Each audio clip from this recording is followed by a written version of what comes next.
बिहार और झारखंड की सीमा पर बसे एक छोटे से गांव बरहटी में एक गरीब किसान रहता था, राम प्रताप। गांव वाले उसे रामू किसान कहकर बुलाते थे। उसके पास 2 बीघा खेत थे और एक छोटा सा कच्चा घर। परिवार में पत्नी सीता और 2 बच्चे, बिलास 15 साल और गुड़िया 10 साल। गांव में रामू की एक ही पहचान थी।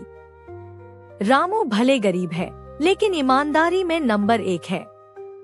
चाहे कोई भी काम हो, तौलना हो, मजदूरी हो, उधार देना हो, रामू कभी एक दाना भी गलत नहीं देता था। उसी वजह से कई लोग उसे मूर्ख भी कहते थे। ए रामू, ईमानदारी से कोई अमीर बनता है क्या? थोड़ी बहुत चालाकीन करोगे तो पेट कैसे भरेगा? लहुरी भाई, पेट थोड़ा खाली रह जाए तो चलेगा, पर मन खाली नहीं होना चाहिए। लेकिन जिंदगी हर रोज परीक्षा लेती थी और अब एक बड़ी परीक्षा आने वाली थी रामू के लिए। बरसात के बाद का समय था। गांव के पास वाले आम के बाग में फल पकना शुरू हुआ था। बाग का मालिक जमींदार ठाकुर अर्जुन सिंह गांव में कम ही आता था। उसकी देखभाल एक बूढ़ा चौकीदार करता था। एक दिन रामू अपने बेटे बिलास के साथ खेत से लौट रहा था। रास्ते में अचानक बिलास की नजर एक चमकती चीज पर पड़ी। बाबा देखिए, किसी का बटुआ गिरा है। रामू ने उठाकर देखा, चमड़े का नया बटुआ था। अंदर 500 के कई नोट, कुछ दस्तावेज और एक पहचान पत्र था। अर्जुन सिंह ये जमींदार का।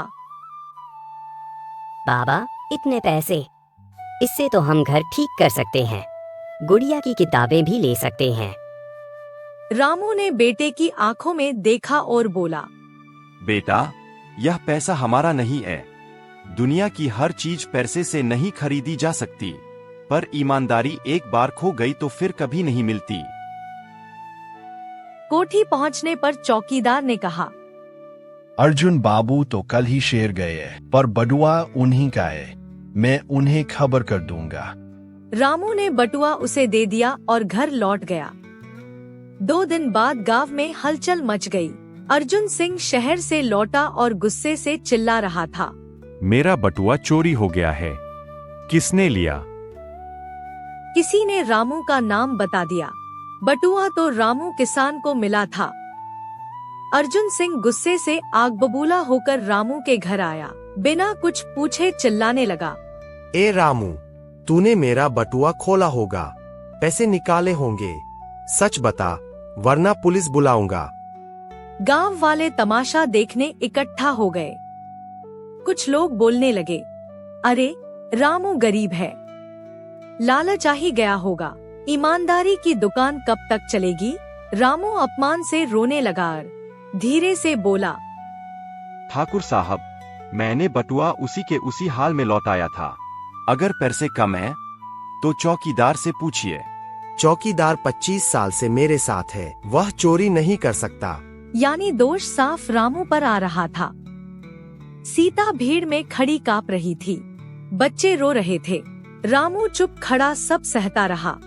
आगे की कहानी में तुम्हें दूसरी पार्ट में बताऊंगी। रामू की जिंदगी आगे बदलने वाली है।